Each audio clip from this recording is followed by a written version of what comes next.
Tasten hoch. Ich weiß, du schiebst dir Hass und so. Los, geh mal kacken, Bro. Manchmal fragst du dich schon selbst, ey, was ist los? Doch das Leben ist nicht immer nur zum Lachen wie die Muppet Show. Nachts im Bett, wenn du mal wieder deine Ex vermisst, obwohl du weißt, dass sie mit anderen am Flexen ist. Dieselbe Bitch, die du heute noch liebst. Euer Lied im iPod und es läuft auf Repeat. Alle 5 Minuten checkst du dein Handy ab, in der Hoffnung, dass sie schreit, ich muss an dich denken, Schatz. Doch keiner denkt an dich, der Posteingang ist leer. Und die Menschen, die du liebst, brechen dein gottverdammtes Herz. Und es schmerzt, schmerzt, schmerzt, doch das ist es wert. Denn genau dann, wenn du denkst, dass alle dich vergessen haben, wird jemand, der dich liebt, dich nach deinem Lächeln fragen. Wo ist dein Lächeln? Wer hat es dir weggenommen? So viele Nächte, in denen ich bete, dass es wiederkommt. Und du schiebst dir Hass auf die Welt. Oder schiebst du Hass auf dich selbst. Du hast vergessen, wie's da draußen ist, die Geschäfte laufen nicht. Nicht mehr lange, Bro, dann ist es auch schon aus für dich. Wenn dein Chef mit dem Panamera vorfährt und dich behandelt, als wenn du der letzte Horst wärst. Wenn von den Menschen, die du jahrelang geschätzt hast, keiner mehr Respekt hat, schiebst du dir zurecht Hass. Jungs, die sich nur melden, wenn sie mal was brauchen. Leih mir mal dein Auto, hast du was zu rauchen?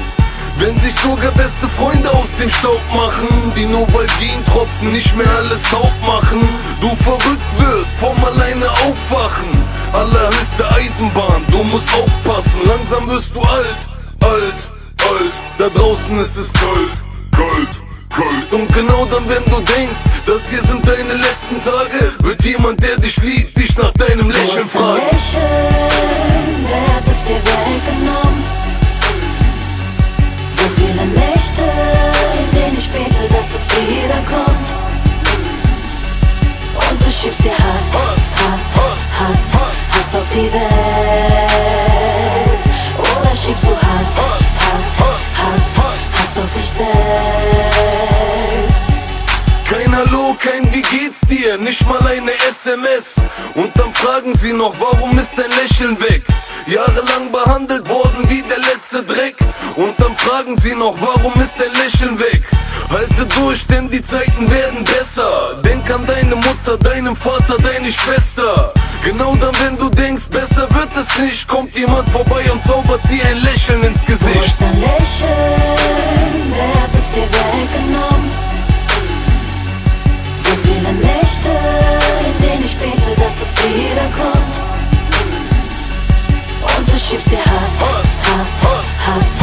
auf die Welt. Oder schiebst du Hass auf dich selbst. Wo ist dein Lächeln? Wer hat es dir weggenommen? So viele Nächte, in denen ich bete, dass es wiederkommt. Und du schiebst dir Hass auf die Welt. Oder schiebst du Hass auf dich selbst.